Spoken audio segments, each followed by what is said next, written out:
Hey, Doctor, what are these little wriggly things in the weed? Little wriggly things? Yeah. Why, that's amazing! This is it! Pull to open. Pull to open! Yes, and what do you do? We make a noise, Miss Jones. We make an awful lot of noise. Too late. We'll never stop it now. But we've got to make a loop of it so that we can repeat it endlessly. Yes. Right up. Here come the drums! So here it comes, the sound of drums. Here come the drums, here come the drums.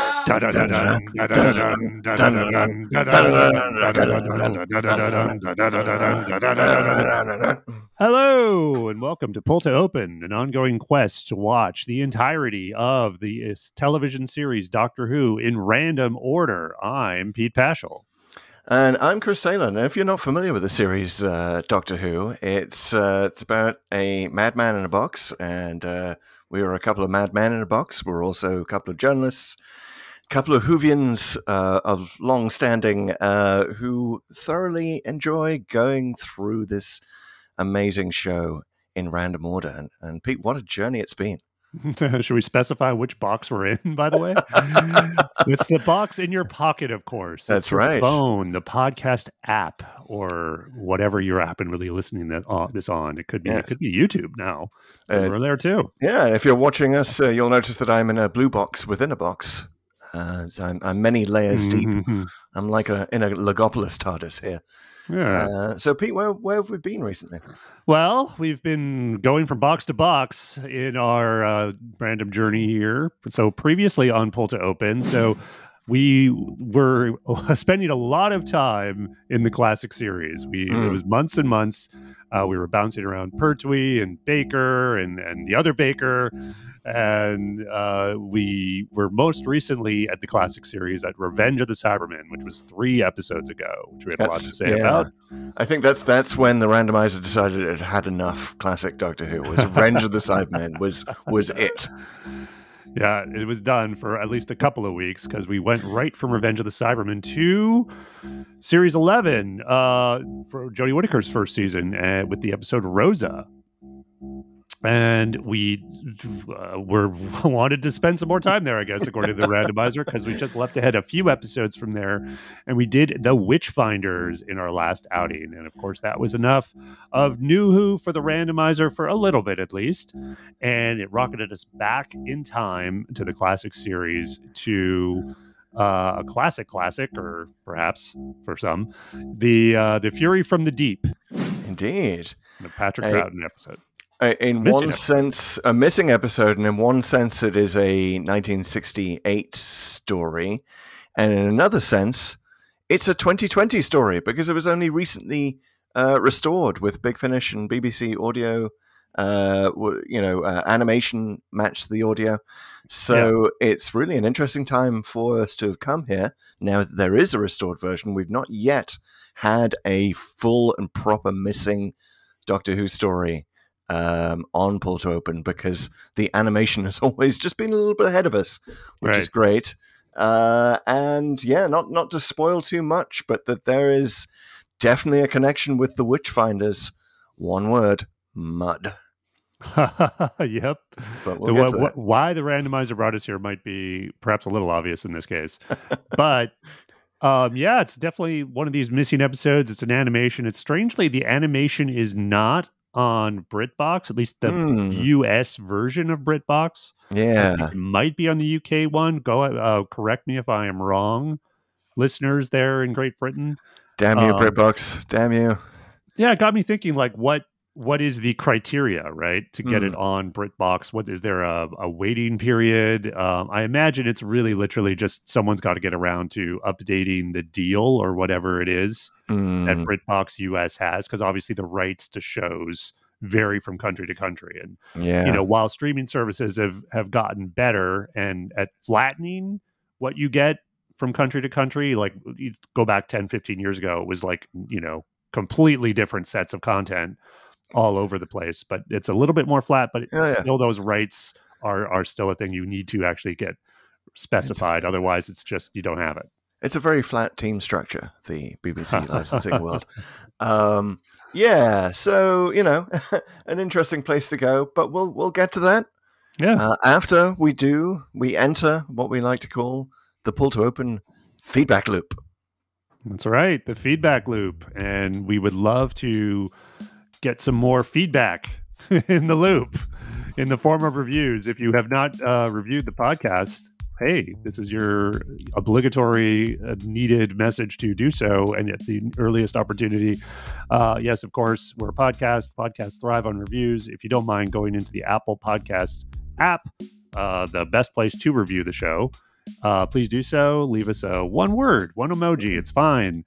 But all those reviews really do help in making the podcast more visible to people in the app. So go ahead and do it. I'm going to suggest an emoji review. Since we've had reviewers, we had one review a few weeks ago that was just a blue box for the title, and a very kind review below it. But the blue box for the title, all you need to do, here's what I'm going to suggest. Leave us a blue box, or leave us a number of blue boxes corresponding to which Doctor is your favorite. Oh, I love that. Yeah, if you love Tennant, give us 10 blue boxes. Yeah, there's also a Doctor emoji, so you could do one of those. There is? Oh, a Doctor. Yeah, so what we also love is when people do the titles of the episodes in emoji form, which a few of our listeners have done. Always great to see those. Those are neat little brain teasers we like to talk out here in real time on the show. And spoiler alert, I'm pretty sure the 5 Doctors one is going to be easy. Because... yeah, 5 Doctors in a row. I mean, if you want to do like a clever emoji review of Target novelizations, you could just do the Doctor emoji plus whatever you were going to write. Doctor Who and The Fury from the Deep. Oh, yeah. Well, there's always the one episode that has that structure. Silurians. Yes. That's always that's one of the more fun titles to cite because it's very wordy. Indeed. Okay. And very wet, like this one.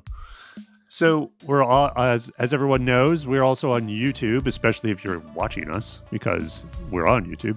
We're on YouTube at youtube.com/pull-to-open, and we continue to upload season 2 to our YouTube channel, season 2 of Pull to Open, that is, not the show.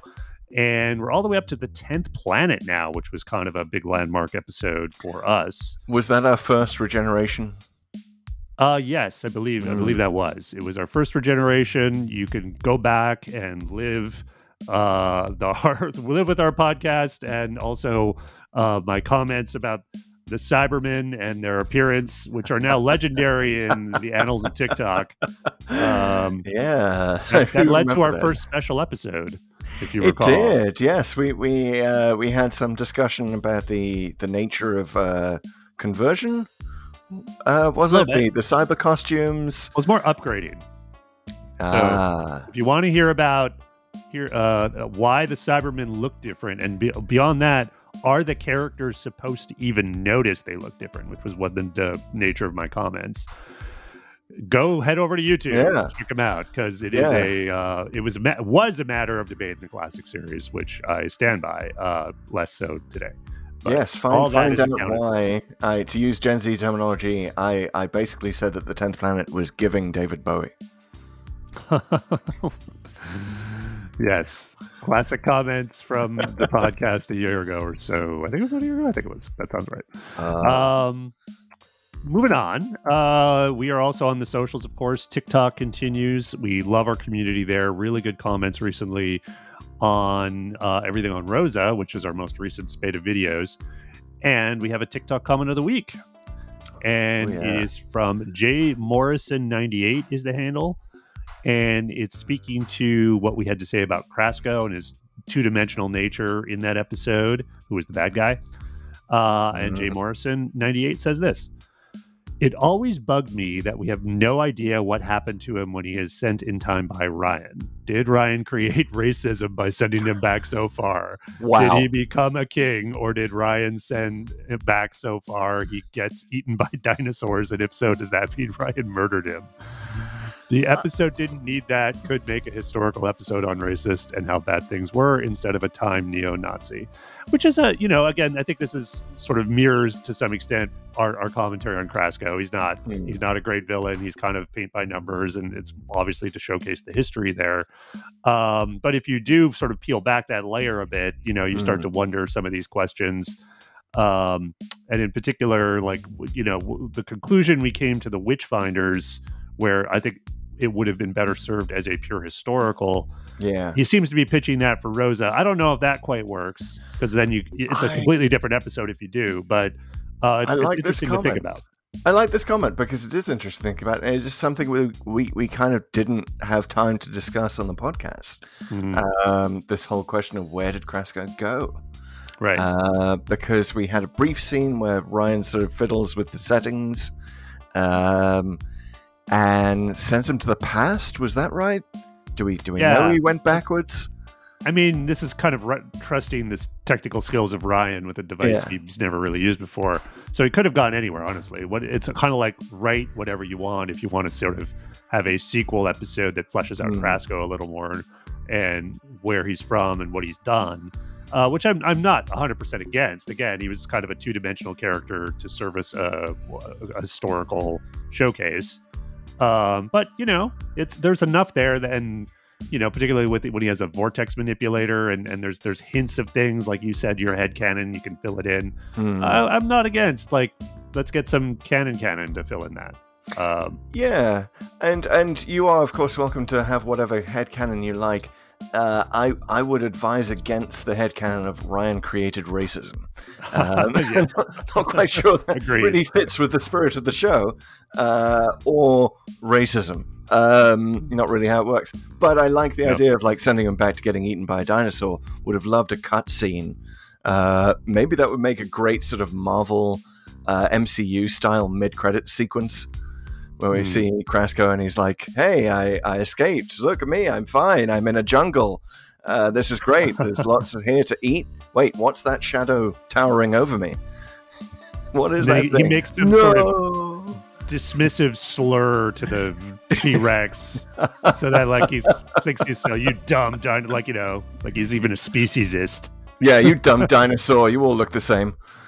You're not clever. I saw the movie. You only respond to movement or something, and it's not the case at all. Yes, and he moves just a little bit too much, and bye Kraskow's head. Yeah.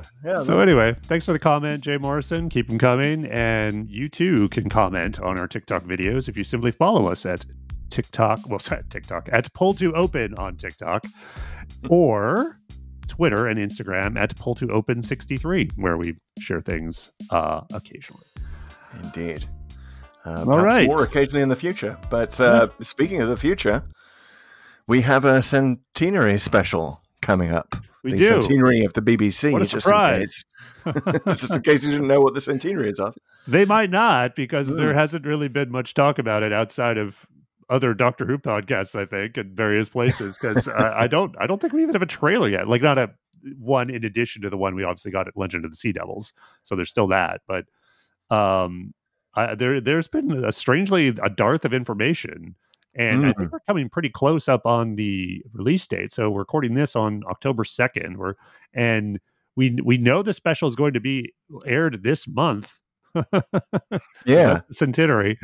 But we still I don't think we really have a date yet. Are they going like full Beyonce album on this? Like they're just going to drop it, to surprise Doctor Who Twitter? Just drop it out of nowhere. Like, here you go. Well, it's ready. It could be. It could be like suddenly like you only hear about it after it's been broadcast. They just randomly put it out some date. There you go. Go get them, Doctor Who fans, just to kind of mess with us and see how quickly we'll pivot for them. Right. Probably not. But I guess, okay, so according to at least one source, now this isn't official, but there was apparently some kind of leak that I know people have been reporting that it's going to be the 18th, I think, of October previously. I don't mean to report misinformation. I don't know if that's true, but according to at least one source, something leaked out that it's actually going to be the 23rd, because then that makes more sense because it's Sunday. Yeah, Sunday seems a more Doctor Who-ish day. Now I'm sort of wondering, like, what would happen if they released it TikTok by TikTok? The ultimate serialization. Make the longest Doctor Who ever in terms of the number of episodes. I don't even know if the BBC knows what TikTok is. Hey, they might have just found out. Yeah. I mean, they've scaled back on various things. I don't know. We'll see. With Russell T Davies returning, I hope there's a little bit more to the marketing, promotion. He's obviously very skilled at that. Though I haven't seen a whole hell of a lot in terms of promotion outside of the Doctor Who magazine we just got, right? So that was a bunch of interviews. I think Jodie Whittaker's given a little bit of interviews. I hope she ramps that up in the coming weeks. And this is it, right? This is her last episode. So it's time for your exit interview, Jodie. It is one of those things where obviously they made the show like a year ago or whatever, and it must feel weird to come back and do what the equivalent of a press tour now. But I mean, like, what else? Who else is going to promote it, right? Like, it's too early for Russell T Davies to come in and start talking about all the things he's going to do. For the 60th anniversary special. Deliberately holding off until after this, I think, even though he kind of almost can't help himself in terms of releasing details and teasing things out on Instagram. Yeah, the Neil Patrick Harris thing, like but that's him holding back. Right? Yeah, exactly. Compared to how RTD is going to be next year. Oof. Yeah. So all that's happening. So, Chris, I wanted to ask you about the Centenarians. Do you have now? We've had a week or so to think about the title, which of course is The Power of the Doctor. Yeah. And some of the cast interviews and stuff that's leaked out. Do you have any predictions about this particular episode apart from obviously the stuff we already know? Well, it's I haven't been following any of the leaks, so I don't know if this has been disproved or doubted already, but Power of the Doctor definitely makes me think that we're going to get the finalization, the wrapping up of the Timeless Child timeline, and perhaps some sort of retcon. Because the power of the Doctor does seem to be a thing that the Doctor is not fully aware of, if the Doctor is not fully aware of how much she can and has regenerated in the past. That there does seem to be a connection there. That's a sort of an untapped power that she has. And yeah, maybe we'll have a new kind of canon at the end of it. Maybe a whole new vast playground for headcanon to roam in. That's what I'm predicting is Chibnall he's not going to ignore the Timeless Child thing. It was part of his plan always, but he's going to incorporate it somehow into the show. It's not just going to be left as the pocket fob watch dropped into the TARDIS's innards. Like that's right. We're going to see the resolution of that. That's my prediction. That's cool. I feel like the power of the Doctor, as I've had time to noodle on it a bit, probably has less to do with the Timeless Child and the question of how many times he or she is regenerated. And I think it's probably going to have more to do with their power, like what it really is sort of thematically in the show. And I think that's why this is actually going to be probably a very companion-centered episode, where the sort of peeling back that the Doctor's real power is this influence that she has with people, throughout the cosmos, and like, basically doing good. That's the real power of this character. And we already know Ace and Tegan are back. That might just be like, I kind of hoping that's just like the people they've told us about. Yeah. Like maybe there's like 2, 3, 4, 5 more others that, there's good, like, the same way that Moffat leaked out the Cybermen and made that a very obvious reveal at the end of his first Capaldi season, that the Missy reveal that was, she was the master, was sort of waiting there, and it just hits so much harder because you say, look over here, and there's something else over here that they're going to hit you with. So, what I'd really love, speaking of companions, is if we did a sort of the way Tennant said goodbye by, I just happen to have enough time to go say goodbye to everyone but it's only like limited to his run, right? I'm only going to say goodbye to everyone who I met as this version of the Doctor. What if Jodie Whittaker took the time to go back to like literally every living companion who's still they're always around. Alive at some point. I mean, time machine. Yes, well, every that's a good point. We'd have to find some way around it, but like goes to visit every actor Every companion who still has a living actor representing them. There's got to be a spreadsheet of that somewhere. And that's one of the more morbid spreadsheets that exist. Right. and just check in with everyone, and that would sort of take care of the question that we often ask about: why doesn't the Doctor come back? You know, why didn't he see Susan again? Yeah, ring Ian Chesterton's doorbell last time. I mean, you're spending so much time around Coal Hill School. Come on, you don't even pop in, say hi to Ian? Yeah. You'd think he'd be interested in the new janitor. Anyway, getting deep into Capaldi references. Hey, what? Oh, I see. I got you. Yeah. Interested, Hey. Oh, yeah. Barbara at home, okay? I mean, well, you never know. You never know. It's modern Doctor Who. Anything can happen. True. So anyway, those are our predictions. Given the prediction of the date, we'll probably have at least one more podcast episode before it comes out. But looking forward to sort of the dam being burst on the new era with Russell T Davies and the 60th anniversary specials. All right. As I understand it, I think there's going to be a few, but I don't know if that's actually official either. I'm waiting for Ncuti Gatwa's costume reveal. That's going to be a big day. That should be soon.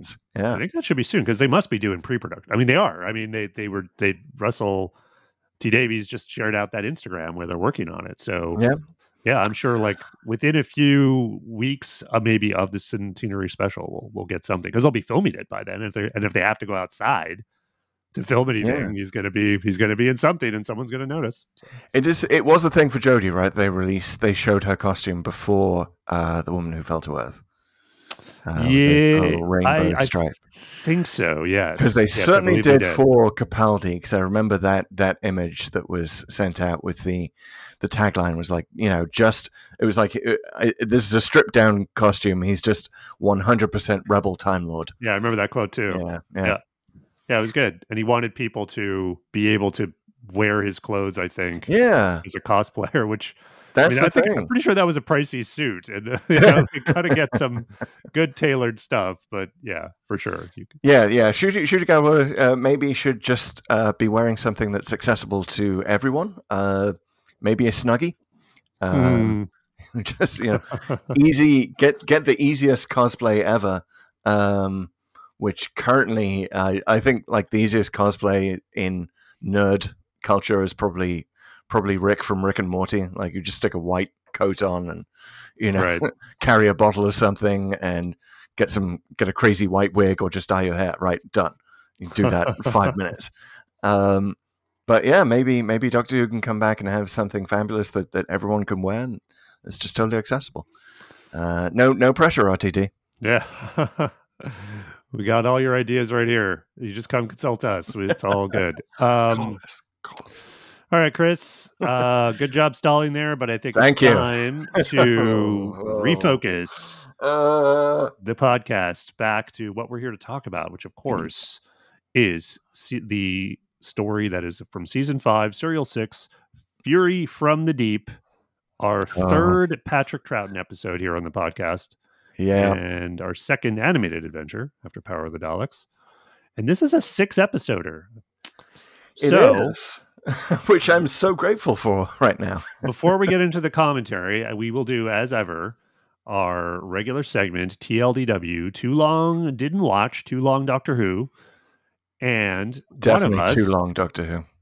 One of us gets 30 seconds per classic episode to summarize the plot of the story. And because this is 6 episodes, that gives that person a whole 3 minutes, and that person is in fact you. Yeah, I was wondering with 3 minutes. I mean, do you need like a bathroom break? You want to go get a coffee? I'll just hang out here, talk for 3 minutes. Yeah, let me fire up my barista stand here, and get my mocha latte. Maybe it'll be done by settle in, folks. This may be one of the biggest story times we've ever had on Pull to Open. I mean, nothing like what we're going to get for the War Games or the Daleks Master Plan. But it's going to be up there. It's getting there, and I don't want to be overconfident, but I feel like the story can be easily contained within 3 minutes. I know. I think I'm not sure if I'm jealous of this one. It might be too much time, and you have too much rope to hang yourself with. But in terms of what actually happens, I think you've got plenty of time. So, in terms of what happens and is important, because there's a lot of people getting locked in rooms that doesn't really matter. So, just fair warning, I'm not going to include all of those. Okay. Well, let's hear what you do include in just a few seconds. Are you ready? I'm ready. All right. This is the official pull to open summary of Fury from the Deep in 3, 2, 1, go.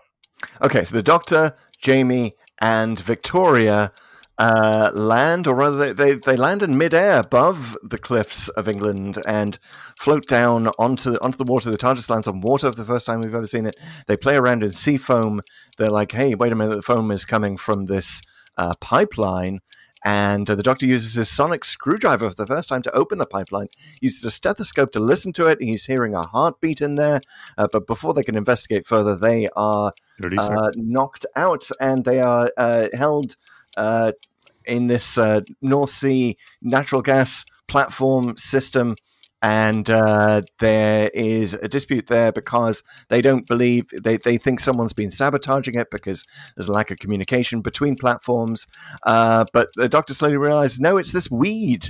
It's this weed. And they do some testing on the weed in the TARDIS, and they find that it is alive, and it's using psychic power on people. And one of the people is Robson, who is the guy who's running this whole rig system. And he seems to be controlled by the weed monster, but he's also a bit of an asshole who just wants to keep the gas pumping no matter what. Even the Doctor is telling him to turn it off. Victoria gets trapped. She's kind of bummed out by this whole thing and traveling with the TARDIS and the Doctor. She gets trapped in an oxygen room. Someone locks her in there. Oxygen appears to be deadly to this weed creature. The Doctor realizes the same thing that mariners used to point out, like vast, weird sea creatures. This is basically it. It's attacking everyone. There's a scientist called Harris, and he sends his wife to pick up a file folder from Robson's desk, and the file folder has a bit of seaweed in it, and the wife gets bitten, and the Doctor tries to look at her, but she's being attacked by sea foam everywhere.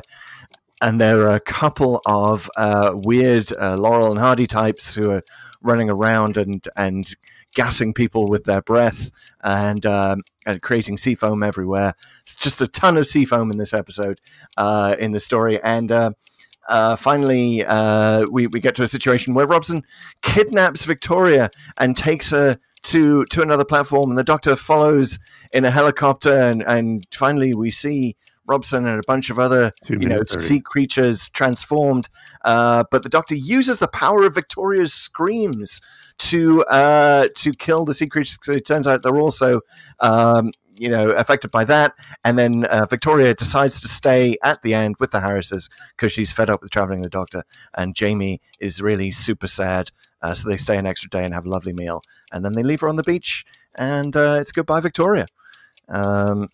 Yeah, I think that's pretty much it. What else can I talk about? There it is. Great job. Thank you. Yeah. What do you think? Was there any subplot there? I mean, did I need to mention Megan Jones coming in? She's like the head of this Eurogas initiative, and there's a Dutch dude who comes in. Maybe. Yeah. I kind of felt like, in trying to attach some meaning to this episode, of which I think there is very little, I think the sort of musical chairs of who's in charge is an interesting layer to peel at. And so I wouldn't mind talking about it, because I'm trying to sort of discern what's the point of this episode, right? Like what's the point it's making about anything? And maybe we could even take a step back there and like what it could be making a point about. So there's the authority figures and what their priorities are, which is kind of what I was getting at. Right. There's the sort of kind of an environmental message, but it doesn't really do anything with it. And aside from those, I guess those are the major ones, but do you see any other sort of apart from in-show stuff like Victoria leaving and the constant perils that companions are in. Do you see any other point to this episode, this story? Well, certainly we should, it's the introduction of the Sonic. Like that's the first thing that every Doctor Who fan zeroes in on. Yeah, there's in-show stuff that's kind of fun. Yeah. Absolutely. But in terms of like the wider world and the wider audience, I think this is sort of, one of the notes I've made after watching the 6 episodes of Fury of the Deep is that, maybe Doctor Who shouldn't be too topical and up to the minute because it doesn't necessarily age that well. Because the mid-60s was when oil and gas was discovered. 59 was the first discovery of North Sea oil. I believe 65 was the first discovery of North Sea gas. Okay. So they were drilling for oil first. And this was broadcast in 68.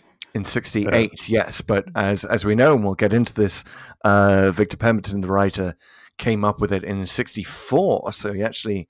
Oh, interesting. It was a different idea, but then that was the idea that became The Slide, right? Which is the original name for the story that became a radio series with good old Roger Delgado playing the hero scientist in it. But that was mud bubbling up in a town, and then I think when called upon to make the same story a little more Doctor Who-ish, he's like, ooh, North Sea oil and gas is so hot right now. Let's talk about that. And actually, so I read a Radio Times from 1968 that was sort of trying to mention the topicality of Fury from the Deep by saying, well, oil and gas explosion in the North Sea recently, or referencing something that I haven't been able to find what they were actually referencing. Interesting. But anyway, we look back on it now and we're like, was this like an information film created for the North Sea oil and gas industry? Like it has certain elements of that where they're like, they take the educational nature of Doctor Who a little bit too far. Funny, we were just talking about that in the modern pseudo-historicals, like how much after-school special is too much. This isn't even an after-school special. This is in school, and your school has just done a special trip to a North Sea platform, and you're getting a terrible informational film on how gas is pumped in to the country. And there's the Doctor even mentions there's like a special engine that does the pumping at some point, and he goes into length explaining that. Like that at the time, I guess would have seemed futuristic-y because it wasn't yet actually a current thing. It was just the promise of the future was North Sea gas. So this is, by the way, it's got a little bit of a unit dating controversy thing going on, because is this the 60s or is it the 70s time? For this. The animation seems to come down pretty hard on it being like the 70s, or rather the unit era, because I mean there are innumerable Easter eggs, but they're all kind of the same Easter egg of seeing a wanted poster for the Roger Delgado Master. Indeed. For some reason, it's plastered all over the ESGO, which I guess is the Eurozone Gas Organization or something like that. Something like that, yeah. But they're all over the base just in case he walks by. And I got to say, I like Easter eggs, don't get me wrong. This one was like so everywhere. I was like, okay, once was enough for fans, because fans are going to screen cap it anyway. Twice would have been good to make sure real viewers would see it. The fact that it's there like a dozen times or something, you're just kind of like, I get it. Okay, the show is referencing itself. Unless the Master's actually going to show up here, I think we should probably not do that so much. Yeah, it's Chekhov's Time Lord. You put him in too much, you expect him to appear. And where is Unit in all of this? So we're in the 70s. Getting back to the date, it's supposed to be, I guess, 1975, which I don't know if it's ever explicitly said. There's again Easter egg, I guess, but I guess it's not quite an Easter egg in that it's like they just have a calendar that says 1975 at some point, I think in episode 1 or 2. So it sort of definitively comes down to the extent that the animations, I mean, it's hard to say because they're obviously the BBC and Big Finish take on what was actually broadcast, and we know it wasn't. So I guess they're canonical. So, it's kind of like it might be giving a little too much power to the guys at Big Finish. Nothing against Big Finish guys. They've made some great choices and really great stories over the years. But it is one of these interesting things. Like, who's to say that that's the official date now? Well, I guess well, I mean, it's interesting. I hope that they did actually say 1975 during the original production. Like, I hope that was the original intention, because it was, in fact, 1975 that a small American company brought the first British oil ashore in the North Sea. Well. Yeah, it would have been accurate, though it was oil rather than gas. That would have been a slightly different cereal. Took the gas a little longer. Yeah, it took the gas a little longer. Britain became a net exporter of oil in the 80s and a net exporter of natural gas, in the 90s. Yeah. So that did take a little while longer. But still, like, the idea of this is kind of interesting, right? With natural gas being the thing here and being the thing that brings the fury from the deep. Mm-hmm. It's still kind of relevant. Like, it should feel more relevant than it actually is here, because of like we're sitting here after a week after the Nord Stream 2 and Nord Stream 1 explosions and shutdowns that Russia has been accused of perpetrating. So it feels relevant. I feel like the randomizer has been watching the news. It feels relevant. It's borderline, I guess, but my issue with it is sort of an issue with the story, is that it's such a reset button at the end. Everything's back to normal. Everything is like, okay, now we're just going to go on doing our, extracting gas from the North Sea, and we'll just keep doing that because we dealt with the weed. Like, we're done. And it's like, well, wait a second. Were there any lessons learned? Are there any things you're going to change based on your experience just now? And it seems like, no, it was just a weird thing. We're done. Yeah. It's like, okay. Everyone's back to normal. Don't know what the point of any of that was. Robson's a nice guy now. And they all, like, it's 15 minutes from the end. 15 minutes from the end, they have like this big dinner, right, with the Harrises and Robson, and they're all, and it's sort of a classic denouement scene. That, but it's like there's so long left before the end of that episode. Like, the climax comes with, like, within the 10 minutes of the final episode.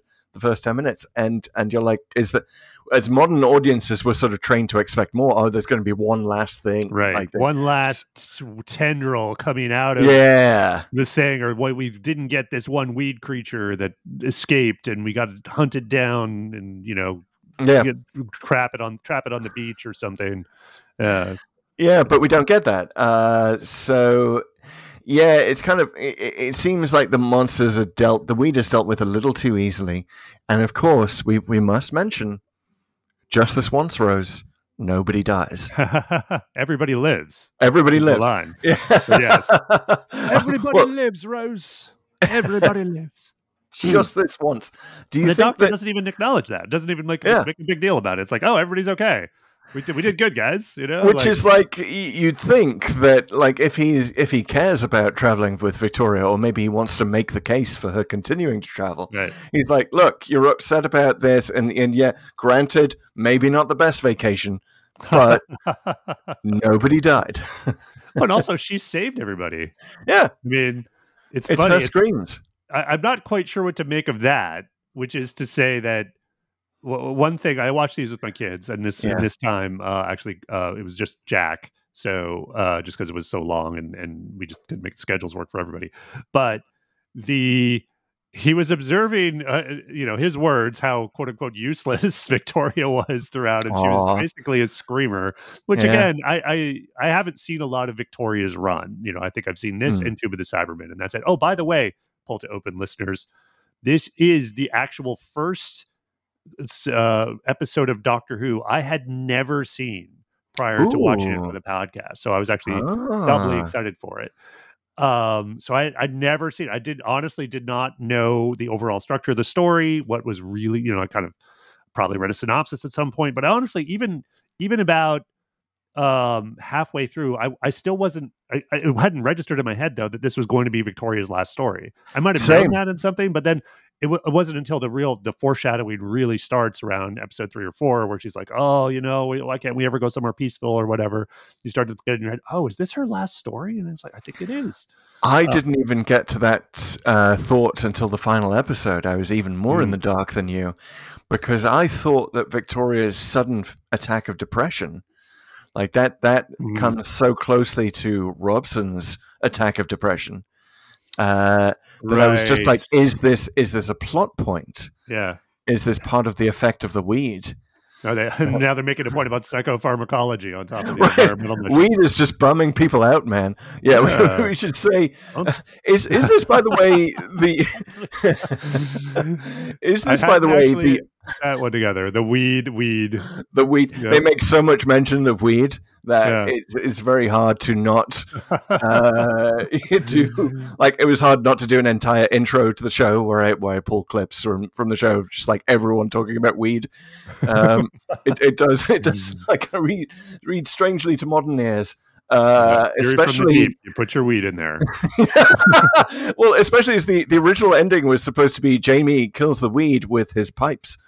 That's right. You say he totally burns the weed. Man, I can't believe this pipes, is all swoosh for me. And I'm doing a hand over head movement, and now I'm just like, of course. Yes, it's swinging 60s. The weed, guys. We got to fight the weed. It's groovy. Right? It's 1968. Think about the party at the end. It's, Was that really wine on the table, or like what was going on with that dinner? They should have had some, some little 60s jazz playing in the background. Dun, dun, dun, dun. Everyone's chilling out. Like that would give Victoria reason to stay. She's like, "Sorry, doctor, I'm turned on and I'm dropping out." I love these cats here, doctor. They're so cool. Yeah, everything's groovy, and also I'm convinced that North Sea gas is a major bummer, man. I'm going to organize protests. Yeah. That would be a great arc for Victoria. Because Victoria's arc is basically, orphan travels with the doctor, loses father, I think, in her first story. And the arc is just, oh, well, she found her forever family. The end. Well, she also encounters arguably the worst of the worst in terms of Doctor Who villains. So it's Daleks, Cybermen, Yeti, Heist Warriors. She gets all of those in her one season, and most companions maybe get one, maybe two. So, I sort of feel like Doctor Who companions should be given medals for every creature they encountered. Oh, right? Wow. Maybe this is what Jodie Whittaker can come back. Jodie Whittaker can come back and pin medals on all the companions who are still living. It's like Boy Scout badges. Yeah, you've completed the Dalek course. Here you go. Here's your Dalek badge. Yeah, job ace. And you're right. Victoria was really dropped in to the middle of it, and that's kind of what she's complaining about. Yeah, she's like. Why don't you have to take us anywhere nice, Doctor? This is a holiday playing with seafoam. Yeah, I think it's fine. Again, I haven't seen her whole run, so I don't know enough about kind of what she brings to the table or what she thinks the TARDIS is bringing to the table for her, other than she has a home now, which I think is basically it. Because it's totally fine to have an arc that is when I see just how perilous this is. And not just in terms of safety to them, but the darkness of the galaxy, the cosmos, brought to bear on my life. Some people aren't up for that, and I think it was best handled probably with Tegan. I really love her leaving scene, and I can't wait to do Resurrection of the Daleks when we get to it. I'll have a lot to say about that. We've danced around that a lot on the randomizer. Yeah, and I think we've done most of that season, except for that one in Caves of Androzani. But for here, it just feels, honestly, I gotta say, a little whiny, a little selfish. I don't want to put my life in danger anymore, and it's kind of more about her, which is totally valid.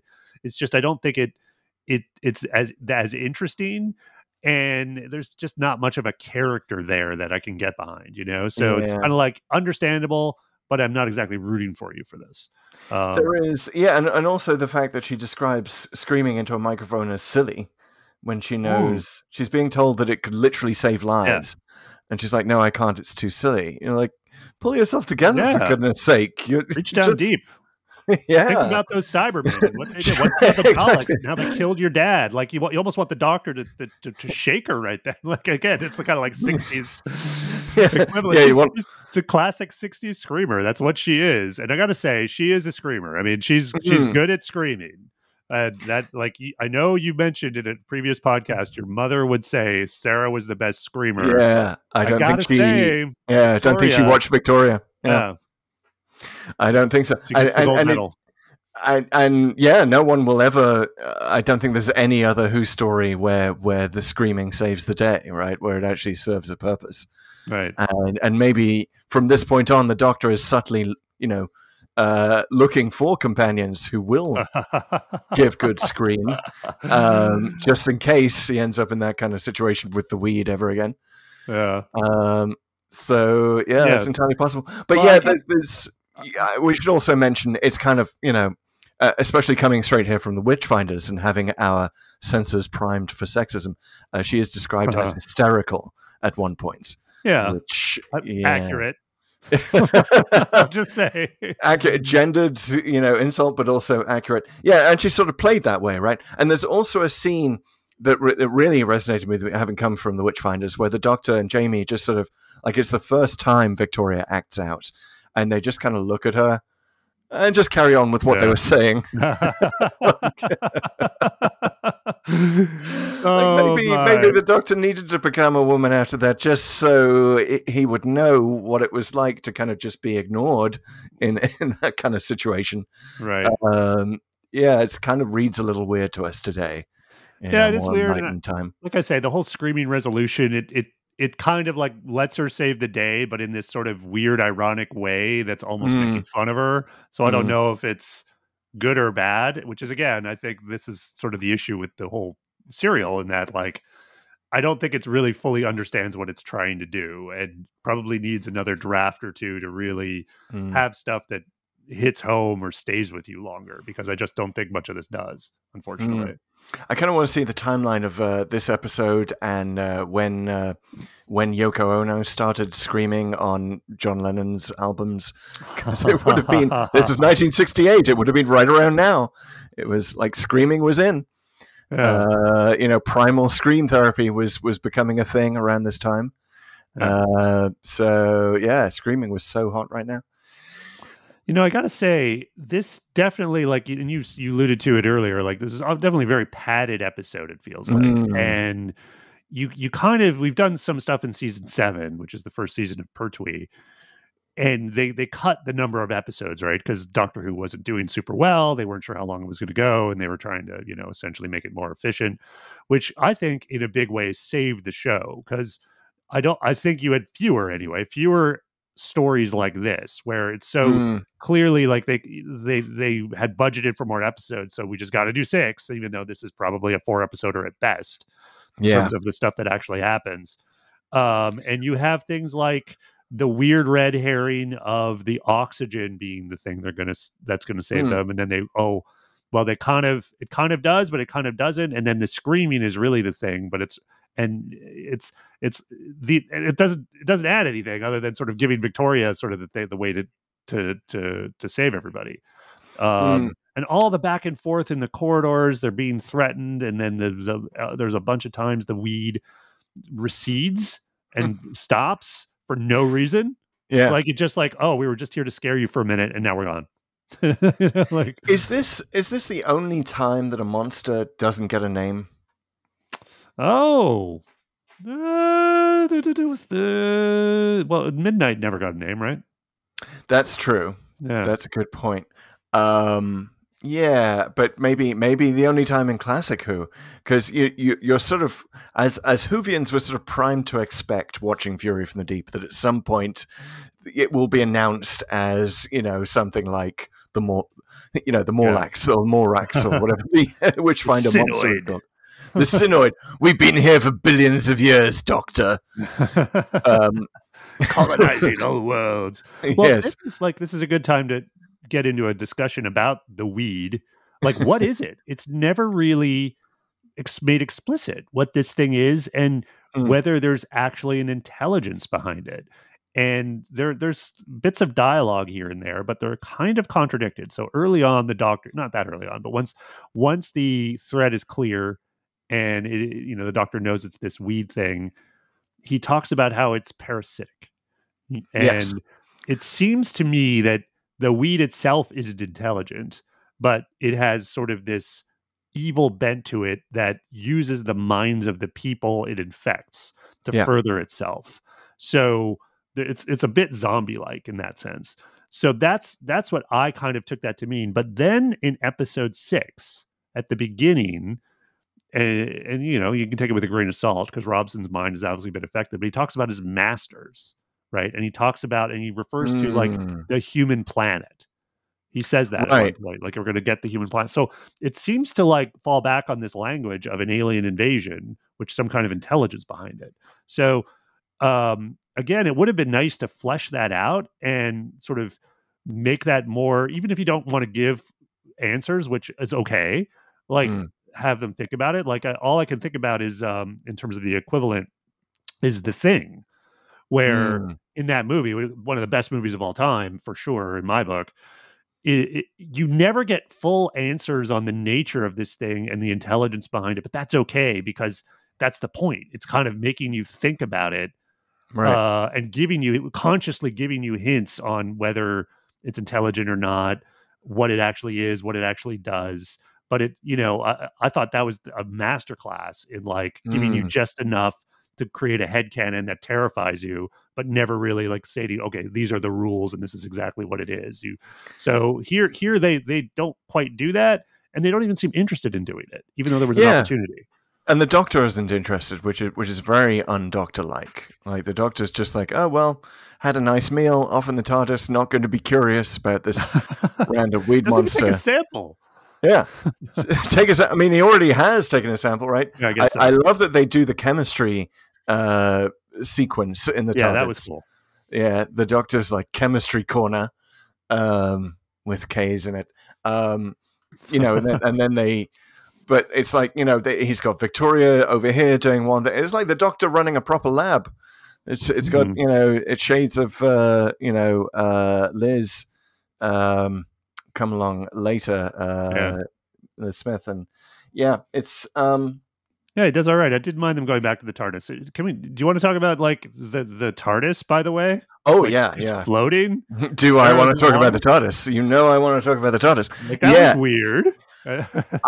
This was one of my favorite things about Fury of the Deep, which is a kind of a short list. One of my favorite things is the way that the TARDIS is used. It's our first water landing. That was done, by the way, speaking of shows that we've been to, because originally Victor Pemberton wanted it landing on top of a cliff, but I guess they thought that's the same as the end of The Rescue and the beginning of The Romans, two stories that we've done here on Pull to Open. So that he came up with this thing which they reused for the war games of the TARDIS landing on sea. It I love that as an intro, like seeing the TARDIS come in, appear as it lands. Like that's a nice. It certainly works very well in the animation. I haven't seen the original film version. It's like the first 15 seconds survive, right, because of the war games reuse. But I especially love that image of the TARDIS with the dinghy tied up next to it. Like that's a just beautiful, beautiful thing.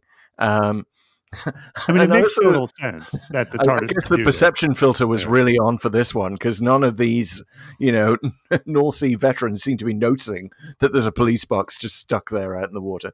Right. Not suspended on anything. I do like that it's just kind of there. It's floating on top of the water, and it just does that, which is fine. I mean, like it's the TARDIS. It does crazy things, and certainly in future episodes we've seen it fly. Just like a ship, so it can. Why couldn't it? If it wanted to. Well, yeah, it's a little messianic, but I'll go with it. I will say it's weird that he's never done it again. There's definitely situations where it would have come in handy. Under the lake might be one of them. But, Yeah, and Less it maybe obvious. it just sort of it may inform like his decision in Legopolis to try and land it on the bottom of the Thames, right? To Right. Well, flush the then Master Stardust out. he obviously probably had to like, consciously do that. Okay, I don't want it to float, so I'm gonna Yeah, make it do this, and maybe that's the default, I guess, as its behavior. yeah. But Turn off the floating setting. I will say I like it because it makes it the TARDIS inaccessible, but not crazy inaccessible during the adventure. Now, this is obviously pre-TARDIS being a plot device, but the lab, I like the TARDIS lab as a plot device, or at Yeah. least the refuge as a plot device, which is a thing they were doing in this era, clearly. So it's cool. Like, in other words, like, it's not under armed guard. It's not in the place where they're at, where they can just really easily just, okay, well, the weed's attacking, let's just go in the TARDIS and wait it out, or whatever, or leave. It solves Which that Victoria issue. wants to do right at the end, and Jamie has to be like, Yeah. "No, are you crazy? They're like human people here who the Doctor's trying to save. You just want them to die?"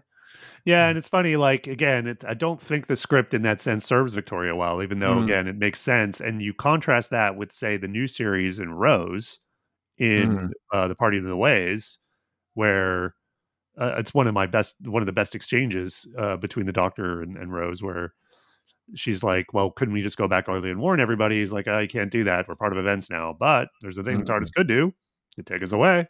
We could just Yep. go. And she's like, you would never do that. And it's like, no, but you could ask. And it's like, it's interesting. Like, I hate to, keep harping on Victoria, but it is like a bit of an upgrade there with Rose.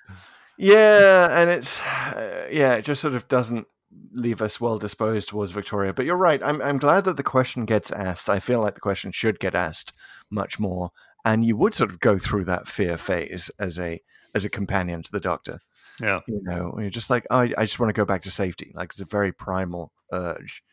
Yeah. Well, they do address it here and there in various places. I think we've even seen it recently, right, with Rosa, which again was very specific about people of color, companions of color. But the Doctor is kind of like, you guys can sit this out if you want, like, this is not a good time for you. And then, obviously the story happens, but I do like it when the story, like, the show, you don't have a show if your companions aren't constantly in danger. But when it becomes something that they actually openly talk about and make it almost like a prerequisite for coming on board, right? Like, again, not to keep going back to Rose, but like, she asks, is it always this dangerous? And he's like, yep. Yeah. And so it's like, you're gonna go in eyes wide open coming with me. You're not, it's not, a safety on rails type of thing. This is the saying, this is for real.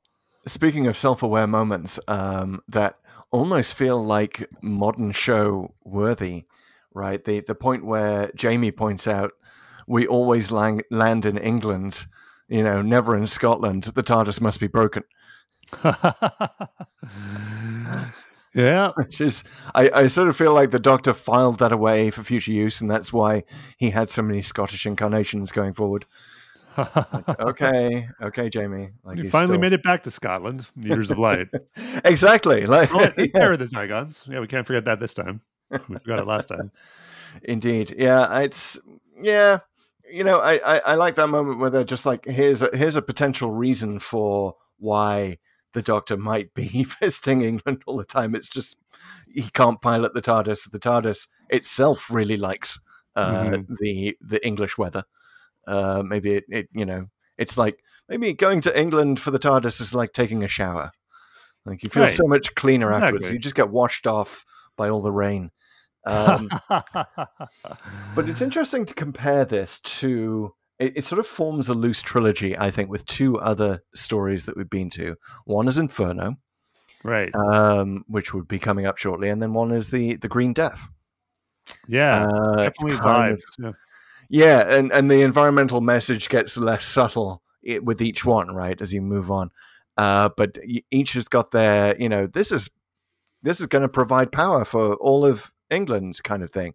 Except the North Sea natural gas in this episode appears to be fueling southern England and Wales To which my northern reaction was, "What about the north? The hell? It's the North Sea, and we don't get the benefit of this natural gas. Yeah. What the hell, future England? Maybe they just, in the future they just don't need it. They're all. It's like those maps where they show North Korea and South Korea at night. It's like, Scotland's just dark at night. They don't need anything. Yeah. I mean, it's definitely an accurate reflection of how the BBC felt about the North. And at least Jamie's there to make Scotland visible and to reflect, Scottish outrage at never being featured in these adventures past the Highlanders. And maybe, but maybe he needs a northern character to come along and say. I guess maybe they've just figured there'd be more discovered in the north and that they would be supplied by that or something else. Certainly not solar energy. I mean, the UK. Wind power, perhaps. Yes. Yeah. But what do you think of it as a trilogy? I mean, I think that it's one of the things I noticed watching Fury from the Deep was it's like you really feel the lack of unit in this one. And that's what Inferno does have and what Green Death does have. And maybe it's the missing secret source that would have made Fury from the Deep great. Yeah, I think there's something to that. I think this story's impeded by a few things. One is this padding I talked about before. Two is the choice of effects that they decided to go with, which is which involved a lot of foam. And, I guess I having not seen the actual live action seaweed, it's hard to judge, but by everything I've read, this was the foam in particular made things very difficult. So effect sequences, they only had one take on a lot of them. And as a result, the action it really suffers. Episode 6, it's over really quickly. There's nothing that even in the animation with the guns and stuff that really makes you stop and is something going to happen? Whereas Inferno makes a lot better choices. I talked about it at the time that the Primords actually work better than you might think, and they provide a lot of visceral danger that this I just never was feeling it. I don't know, maybe it's partly because it was animated.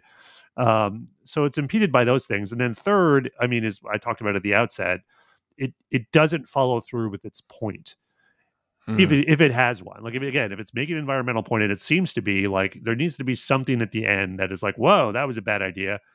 You almost need a doctor speech saying, you fools, you scientists.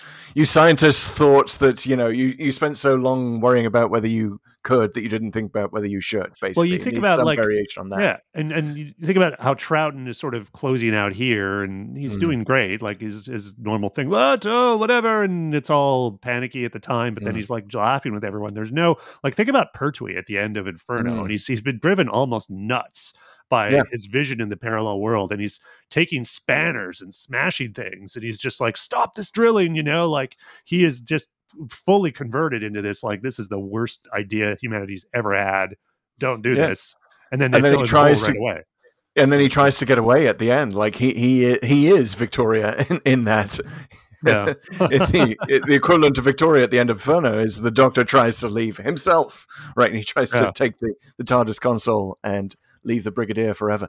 So yes, in other words, Inferno is definitely an upgraded version of this. The Green Death, I think, is the best version of this message in all three. I think the Green Death takes it even further and just makes everything more explicit, and is very much, it's almost caricatures at that point, where it's the evil company with the evil CEO who doesn't give one damn about all the pollution they're sweeping under the rug of England, essentially, into this mine shaft, and leads to the grossest outcome with all these giant maggots crawling around. So there was a lot to like about that story, with all that fun maggot stuff and dialogue, and Joe's journey there was much better than Victoria's here. Right. But it does get pretty ham-fisted by the end of this trilogy.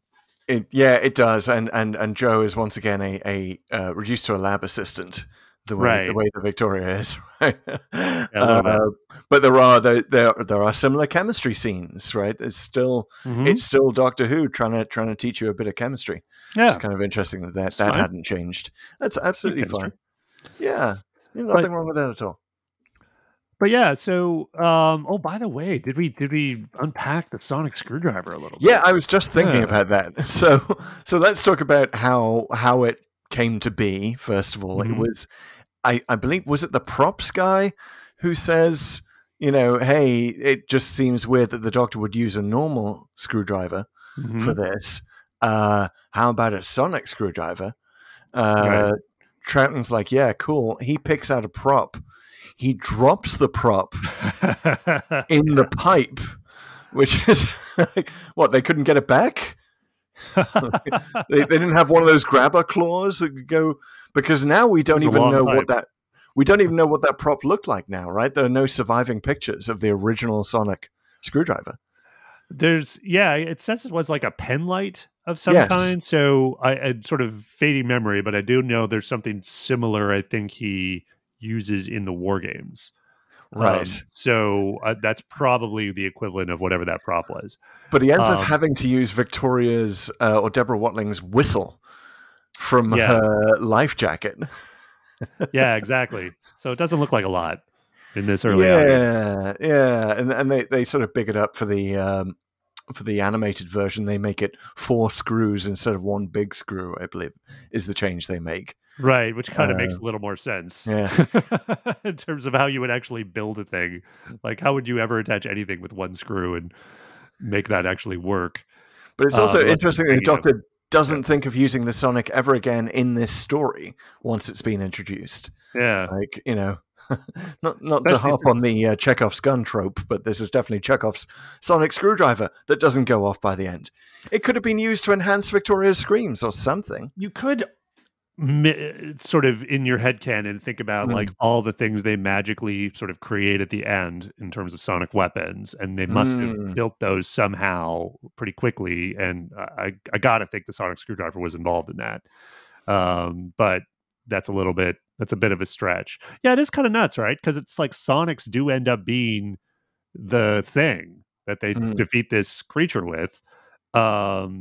Maybe in a sense, this was the sonic screwdriver foreshadowing, I guess. Maybe it's kind of a stretch too. But yeah, I will say, like, I do like that it's literally a screwdriver in its first appearance. Yeah, I love that too. Yeah. I had to, like, I also did not know that this, as well as not knowing it was Victoria's last, did not know it was the sonic screwdriver's first appearance. So I had to, was watching with my wife, we had to pause it, excitedly Google it, make sure this was the first appearance. Yes, it is actually a screwdriver. It actually deals with screws. My God, I never knew. It's a very actually useful thing to do. Like, I will say, like, being able to unscrew stuff, no matter how big, presumably, I mean, within reason, I don't think it's unscrewing an at range, but it is like, you could do this with sound waves. It's in your head, you get it, and it sort of makes sense on Doctor Who level, even though this is not a thing like the door handle in Inferno, which will easily be overtaken by actual technology. I mean, right. There's enough sort of quote unquote Doctor Who science magic here that it will remain, even if it just remained a screwdriver throughout, like, it would still be kind of cool and futury. And, oh my God, how useful would a screwdriver that is operated by sound actually be? Like, right? You'd never need to, like, change the Phillips head for a flat head. You'd never need to mess around with that. Never, accidentally misthread the screw or whatever it's called. Just like, just point it at it. And you wouldn't need, like, presumably you wouldn't even need things like, I have all these Allen wrenches for bikes and whatever, right? Like, you need 2 sets of Allen wrenches to do anything, because you need your imperial and your metric ones. And you just, as you do things around your house or whatever, you acquire all these tools. What if you just had one tool? I mean, not always one, but like, you probably still need a drill or something, but it's like, if that did all the screwing that I ever needed to do, that would be huge. That'd be huge. Right? You'd save so much time. Yeah. Sundays would be twice as productive. Well, damn right, I would take it everywhere I go. It's the one tool you need. And it'd be so useful for pranks and, amuse your friend by removing the screws from doors wherever you go. Has the Doctor, this may be a question for our listeners, But to your knowledge, has the Doctor ever used the sonic screwdriver as a screwdriver again? War Games. War Games, okay. That's also. And they've joked about it, about him assembling cabinets to. Yes. What are you going to do? Assemble a cabinet at me? I love that John Hurt line in Day of the Doctor. But yeah, I will say that I think that the Daleks and the Cybermen are both very lucky that their design does not include any screws. If the Doctor just go like point, and maybe this is, RTD, if you're listening, maybe an episode where the Doctor kind of points his sonic screwdriver at the Daleks and all of their rivets immediately drop out. Oh, that'd be amazing. I'd love to see that. And they just all fall to pieces. He only does it. He only can do it like once, because after that they realize they got to deadlock seal every rivet. But maybe he has to hook up the screwdriver to the heart of the TARDIS, so it has to be wired for that one moment. Oh, that's amazing! He defeats the Daleks by unscrewing them, and then they're just these little, Dalek blobs wandering around in disassembled shells. Yeah, exactly. But on the plus side, they can now climb stairs. Ah, that's true. Tentacle by tentacle. They're like, we can't stop us now, Doctor. But yeah, I'd love to see that, and I love the idea that would require so much energy that you need to hook it up to the heart of the TARDIS or a dying star or something, and that's the way you get around only being able to do it once. I love it. So before we get into our 4 questions to Doomsday, I did want to return to the thing I started talking about at the beginning, because I do think it merits a little bit of peeling back the layers of it, which is that, what is this story trying to say something about authority figures?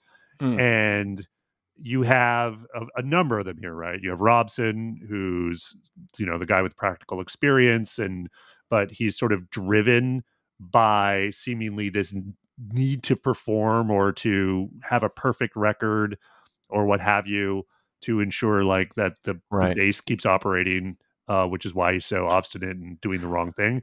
Then the spice must flow. Yeah, exactly. And we've seen it he's kind of the most Stallman-esque equivalent of everyone. He's except he's not driven by intelligence. He's just driven by this is my job. He's a job's worth, as we would say in the UK. Yeah, it's not quite ego, even though his ego's involved. It's more like, it seems to me he's been given this thing he needs to do by virtue of his job and virtue of his superiors, I guess. And he's just like, I don't want to look bad, and I don't want to ruin my record. And he's just obviously a hard ass, but that's. I think it seems like they're giving the message he's mellowed a bit at the end, but it's still kind of okay that he's a hard ass because that's who he is.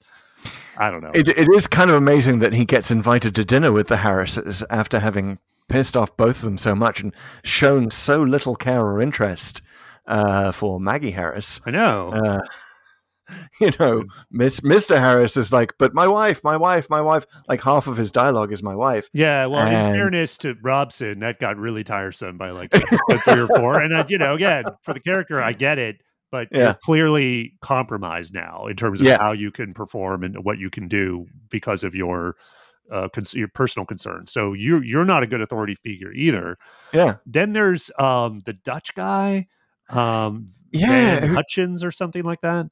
Right, which is kind of, again, brings us back to the thing that, not that it hasn't aged well, but the Dutch were very involved in North Sea drilling. They were the first ones to find oil in 1959, I believe. So, but again, why do you need that, just to justify the fact that you're calling it the European pipeline or whatever it was? I don't mind it. Again, this is very 60s and 70s Doctor Who, of this future vision of more of a united Europe and world government, that's kind of like, if there's a vision of political future in Doctor Who, it's this sort of gradual unity. And certainly probably hasn't come to pass in the way that they thought, but but in Europe, kind of, I guess it's kind of lip service. But taking the character of Van, I think it's Lutchins, whatever, the Dutch guy, he's kind of like this hapless figure because while he's there and he's clearly probably the guy who should be in charge, he's stymied by the fact that the system he's in keeps his role advisory, and he can't actually affect change. He has no authority to affect change and all he can do is sort of go down on his own and try to fix the problem, which doesn't do anything because he just gets captured he gets taken over by the weed. And it's it's also never clear how he gets out to the rig at that point. I presume he's just, taken out to sea in the same way that Mrs. Harris sort of walks out to sea, and they all just sort of end up at the rig. By the way, I thought that was actually a good creepy cliffhanger. Where I love that cliffhanger, especially with the music. There's some great music at kind of the cliffhanger moments in these episodes where you sort of really feel the Radiophonic Workshop is kind of doing some like groovy 60s ambient music, and it's really quite chilling, especially when she walks into the sea. And I was actually going to ask you, like, what does she end up at the platform? Is that where she's retrieved? Because it's just not clear to me. Oh, definitely, because she's on that. She's on the video phone at the end. Okay, yeah. When Robson is okay, she's right beside him. So she just swam there, or like the weed made her able to breathe underwater? Well, that's another thing, right? Again, you just not enough. I guess a lot's implied, but here's where I would like to know, like, do you get gills by being part of the weed? Like, because the same thing is implied with Van Lutyens, because he's just taken over in the base and you never see him again until you see him out at the rig. He's I think that's him, right? When he has the mask on. And when they all rise up out of the foam, when Robson is in front, Van Lutyens is like right behind him, I think. Maybe I'm wrong. But that was what I got. So, but he must have swam out if that was the case. Yeah. Or walked out. I guess they walk along the bottom of the ocean, I guess. I don't know. Maybe they just float on a pile of foam. But just to close the book on the authority figures, so then in the last couple of episodes, this woman Megan Jones shows up, and it kind of went past me. I'm not sure exactly who she was supposed to be, whether she was like the person in charge of ESGO generally, or a government official or whatever. But she's clearly large and in charge, and ends up being almost redeeming the more sexist overtones of it, because she seems the most competent of all the authority figures, because she's there, she's trying to get them back on track. But then when she realizes there's this threat, that she has to go beyond what she wanted to do, and then she slowly but surely begins to trust the Doctor, because obviously he's the only guy who really can help and knows what the hell's going on. Right. So her being in charge actually ends up sort of helping fix the whole thing, because otherwise, if Harris stayed in charge, they would have just evacuated, and maybe presumably the Reed would have taken over. But we can talk about that in the evil plot succeeding. Yeah, I mean, it is kind of interesting that she's just sort of casually accepted as a powerful woman in a powerful position, and nobody comments on it. Like, there's no none of the casual sexism of like Spearhead from space. Yeah, we were talking about a lady scientist. Yeah. Well, I mean, again, to the show's credit, though, right? Like, I think absolutely. In terms 100%. Of like, it's good to see it's just casual. Like, okay, boom, she's here, she's in charge. This is well before Thatcher was. Yeah. It's before so feminism really gets going in about 1969.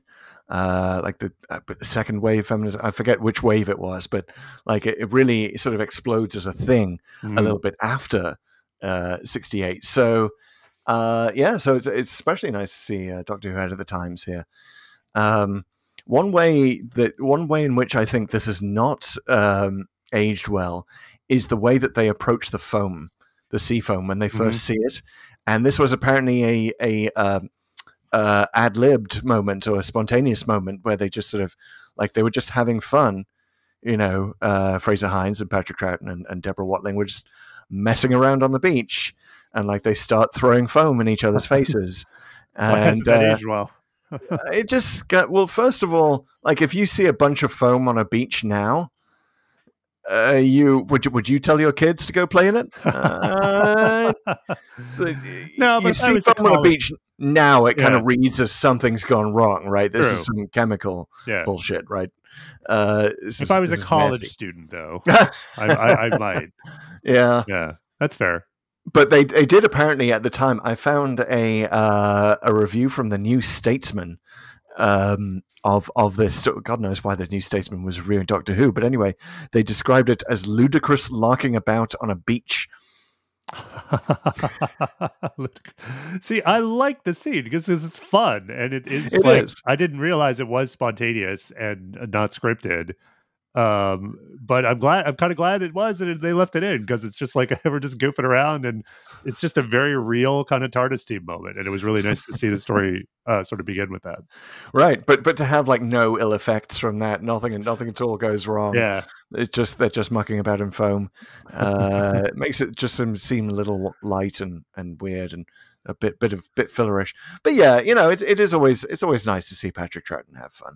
I think you're right in that it would have been better, again, rushed for time. I think they could have done another draft where that becomes a thing that starts to affect them in some way. And then they sort of discern like, oh, that was kind of a bad idea, but something amiss is going wrong here. I think, again, to see echoes of that in future episodes, they weren't messing about with it, but in Caves of Androzani, it's kind of a cool episode for a lot of reasons, but one of them is that this seemingly innocuous thing that happens in episode 1 ends up being the pivotal thing that infects both the Doctor and Perry in that one, which could, that's just kind of a cool thing to do in terms of a story where it's like this thing that just could happen to anyone, happen to you, and boom, now you are screwed.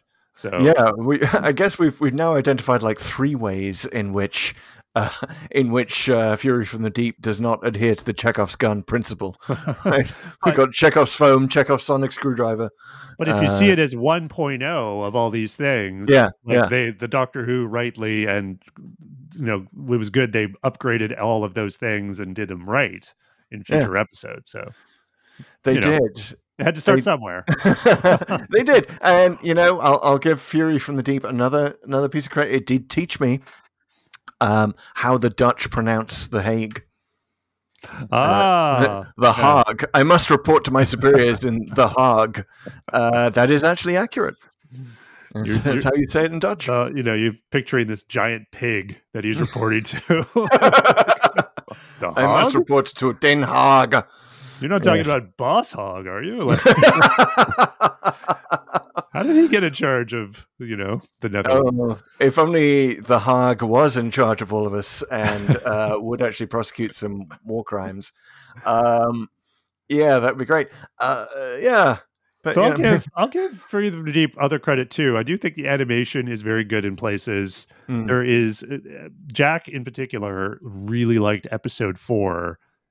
For what he called its cinematography and some of the moments, and some of them look great. There's a bit where Victoria's in that room, and you see this hint of light coming out of it. It's like the morning sun or something, but it's sort of backlighting her and Jamie. And when the Doctor comes in, he's like really interestingly illuminated by it. It's almost like this weird glow that comes in from and it's like, wow, like that's really good animation. It's definitely a hashtag mood. This whole story, very, very moody, and I can see why a lot of people actually like it. Like there are a bunch of sites that actually gave this good reviews, and not one that I shared particularly, but I could certainly appreciate the sort of the horror movie vibe of this. It's very atmospheric, even when not a lot is happening. The music definitely helps with that, create that mood. But also, like the moment I really wanted to see the original film, and maybe we never will, but the moment where in episode 6, where Robson and all of the transformed humans kind of rise up out of the foam. Right. I thought that was really kind of creepy in the animated version. I suspect like a little less creepy because the foam doesn't seem to have worked for anyone. Just reading the reviews from the time, a lot of people mentioned the foam was pretty poor. But yeah, like that was an interesting mood. That kind of got me. And perhaps this is good story to watch if you are, a completist. You do want to watch all of all of Doctor Who, not necessarily in random order like us. Mm-hmm. Maybe just have this one in the background and be doing something else. Like it's good wallpaper Doctor Who, right? Good wallpaper Doctor Who. I like that. Yeah. We were talking just before the air. It is October. I mentioned to Pete that I'm doing Inktober, which is where you do a different drawing and you post it on Instagram every day. And so I'm actively looking for shows that I don't have to watch too closely. And that's kind of what Fury of the Deep was for me. It was nice wallpaper while I made a drawing. Yeah, that's fair. So yeah, if you've got any sewing that you need to do, clothes folding. I actually did some great clothes folding with episode 3. If you have a TV in front of your treadmill. Yes, this is yes the thing to do. Or maybe imagine yourself running through foam. Maybe put it next to your rowing machine. I don't know. Yeah, I think just generally the foam is kind of a bad. I don't think it was necessary. I get why they did it. It's okay. The sea, bad things in the sea, foam. That would be cool, easy to do on a '60s budget. But I mean, the seaweed was enough. I'm just thinking if it was John Nathan Turner, there would be some backstory about how he wanted to buy a foam machine for a party. To come up with a script to match. just as long as it gets the weed in there, man. It would have been fine.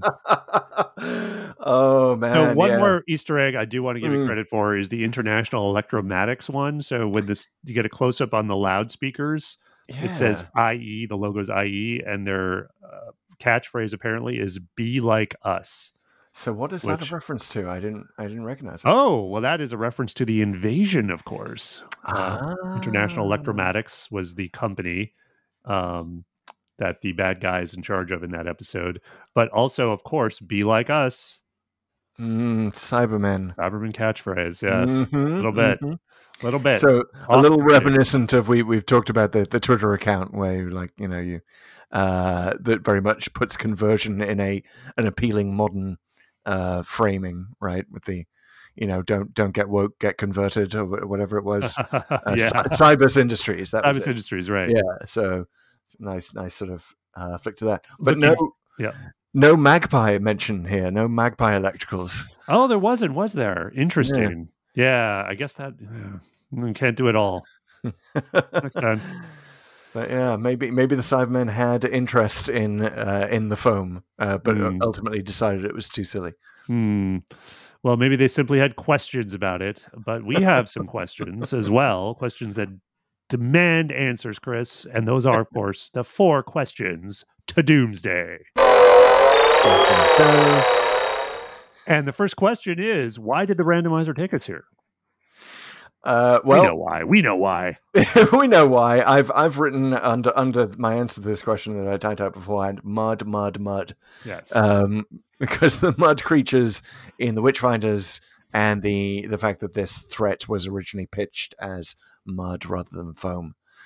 We've got the loose trilogy stuff with Inferno and Green Death. We've now completed that trilogy. The mud in the slide was green, by the way.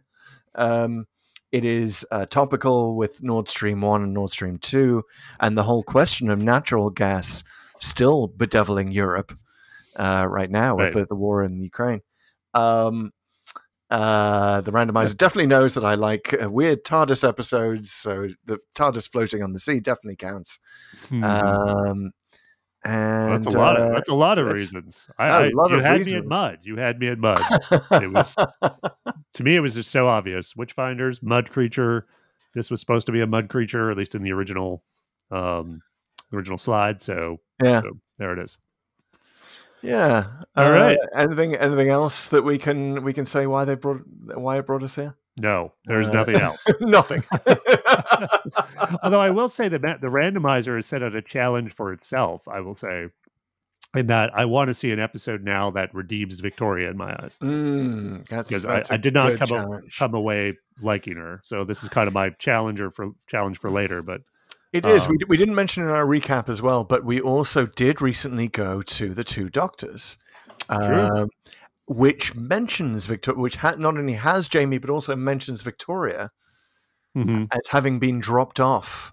So at some point during her run, right? to learn something. Because the I forget what it is. The Troughton doctor mentions, I don't know why she wants to learn X, but whatever. Right. And then Jamie expresses concern that are we going to be able to get back to her? So it's clearly not like the two doctors is not set after this, right? Right. When he's presumably traveling alone with Jamie, it's during the run. Again, if you read the two doctors that way, there's the whole season 6B read, which, as I said at the time, I think while it's a cool thing and a lot of people consider it canon now, you don't need it to explain the two doctors. Just the Time Lords erase their memories, and it happens during the run with Jamie and Victoria.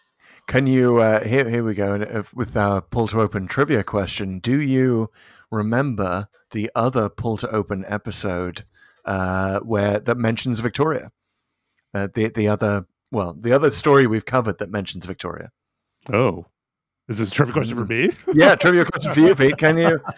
The clock is ticking. You've got 1 minute to answer. Mentions Victoria. Goodness me. I'll give you another clue. Unit dating controversy. Okay. No. I'm not. It's not ringing any bells. I'm sorry. One more clue. Tom Baker. Then it must have been the. Okay, I'm going to cheat now. Look at the card. All right, I'll tell you. It's the pyramids of Mars. What does that have to do with Victoria? Right at the start, Sarah comes out in a dress that I believe Victoria wore. Oh, yeah. And the Doctor misidentifies her as Victoria. That's right. Yeah. Oh, my goodness. Which is interesting. For a companion who was only with him for like one season, obviously she left a deep impression. Will I be asked back? That's okay. You know, we'll have to put you through a special TLDW next time. I need to do some re-education a little bit. Yeah, we're sending you to the Pyramids of Mars re-education camp. Yes. You and Sutek. Oxygen optional. By the way, there is another Sutek Pyramids of Mars connection. Just to get really nerdy here, that Sutek is like, I think for the DVDs they did a bunch of like interviewing the monsters thing. So there's a point where Sutek is sitting down, like they have a guy in a Sutek mask sitting down with one of the show's producers, and at some point in that skit, Sutek accidentally deletes the Fury from the deep. He accidentally wipes it over. Oh, yeah. Man. Which we should mention, like we haven't mentioned this, but I believe Fury from the Deep is chronologically the last Doctor Who story to get erased. It took place in 1974. So it's like right as Tom Baker is coming along, they're still deleting episodes. Yeah, they were. I think stuff was getting destroyed. It's criminal how late in our time, the real timeline, they were destroying old episodes, and I think they were probably even destroying some copies after that. Wouldn't it be great if every time they just had to destroy it? I mean, it's barbarism that they did it, of course, but if they built that into the show, it's like every time they wipe over an episode, the Doctor sort of feels a past self being lost. Like, pretty much 5 Doctors or 2 Doctors style. He's like, oh, a piece of me is missing. I don't know. Yeah, what's going on? That all this erasure was really the Master's plot. Yeah, it's actually being erased from the Matrix. Much of the damage has still been done. But moving on to our second question to Doomsday, speaking of evil plots, what if this one had succeeded?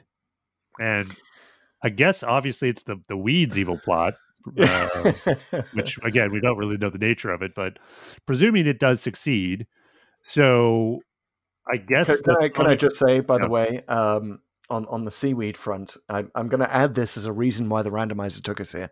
I just went to a Wired conference in this last week. Wired magazine did a climate change summit this week in San Francisco. And I tried, for the very first time, bacon made from seaweed. Oh. It is not on the market yet, but it is freaking delicious. Nice. And it was actually a startup that had gotten a Department of Energy grant to use seaweed for energy.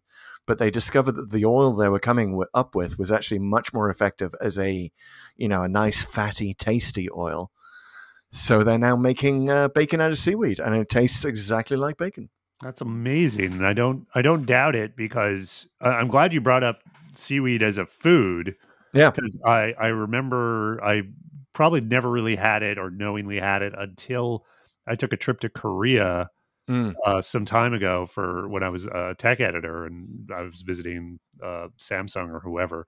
And it's obviously super common there, and you would, with your meal, you would have as one of the many things sort of around your plate, like this seaweed strips that you'd have as an appetizer. And I loved it so much. I thought this was delicious. I actually bought a ton of the stuff at the airport to take home, and I was just like kind of happy as a clam, like I'm gonna be eating seaweed all the time and I'm gonna love this. And I got tired of it after about a week. Thought it was only in that environment. I've done that before, where I've like bought seaweed crisps on Amazon, and I'm like, yeah, this is going to replace all of my snacking on potato chips, and then you're like, not really. Just like it's obviously it's a different texture, but it's also like you just get kind of tired of it pretty quickly. But it is the most abundant protein source on the planet, so it's sort of interesting that Doctor Who has not tackled that, because they've talked about the food crisis, they've talked about the energy crisis. Seaweed might have been a missed opportunity there. Oh, it's like also like don't demonize seaweed. Yeah, man. Come on. Yeah, it's good for you. It can be delicious. Yeah, exactly. So if I'm going to say this: if the evil plot has succeeded, we just have a lot more fake bacon.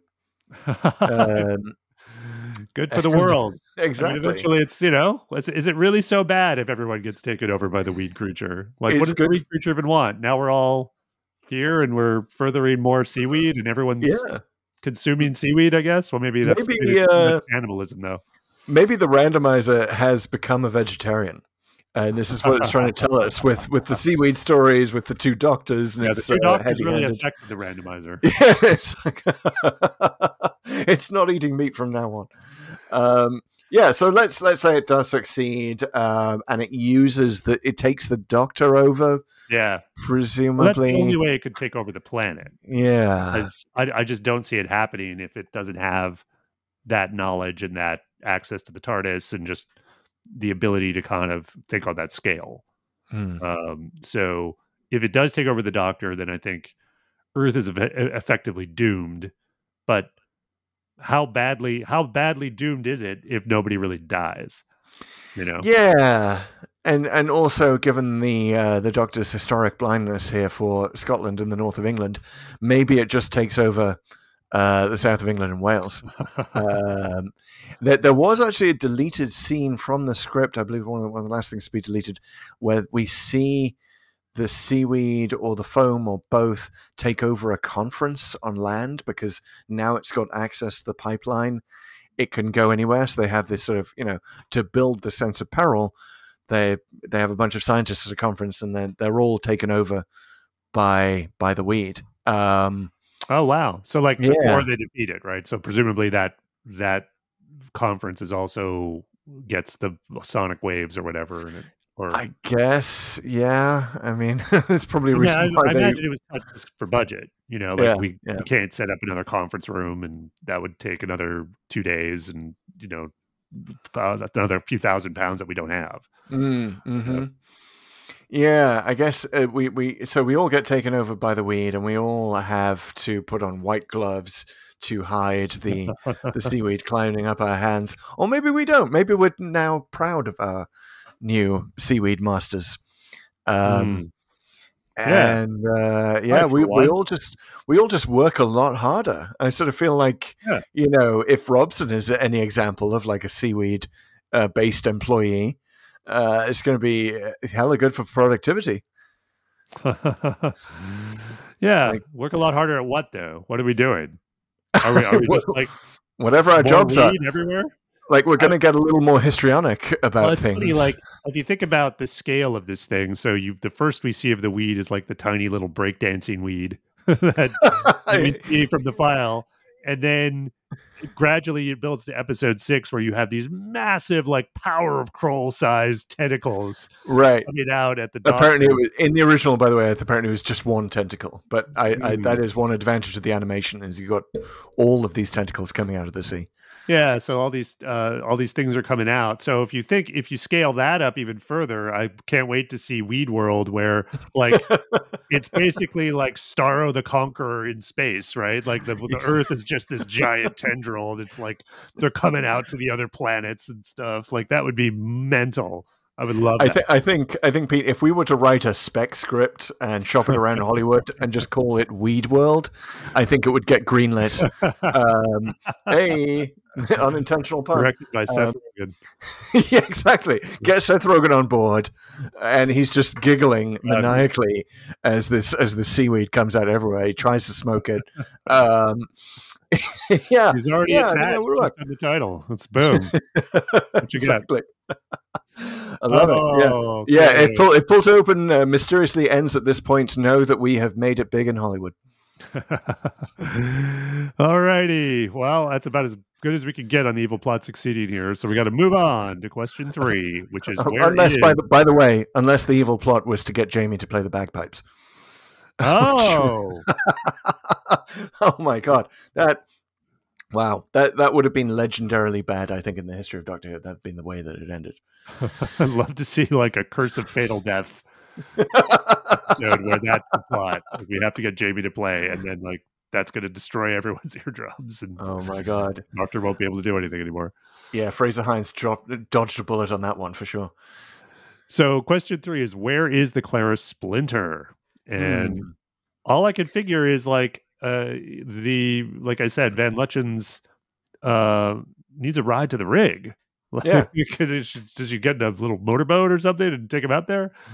It does. Yeah. My answer was along those lines. It was for getting Maggie Harris out to the rig. Mm-hmm. Like, you know, she's walking into the sea and Clara comes along like, come on. Hop in. It'll be much faster. So yeah, Clara's basically running a shuttle service between the rigs while sort of, you know, ordinary service has been disrupted. There you go. She's basically the bus driver, to draw a Rosa connection here. But you know, everyone's allowed in Clara's boat. Yeah, either that or she's basically the in charge of the construction company for the doors, and instead of making them out of metal, they're kind of made out of styrofoam or something. Like, because like there's these bits where the metal doors are just like busted out by the foam, and you're just like, wait a minute, there have to be some serious pressure from that foam, which I guess is the point, but it's a little like, maybe I'm just thinking about this, that, you know, it is kind of weird that the Doctor never mentioned having a sonic screwdriver before. Maybe Clara leaves it for him as a present on the console of the TARDIS. Ooh. Like at some point. Like, yeah, that's the best one. Yeah, maybe she's in charge of Victoria's strange, you know, going off and having adult education. You know, whatever it is she goes to learn in the Two Doctors. Sends her back with this little gift. You know, the Doctor thinks it's for him. I got it. She calls the Kablam Man. In order.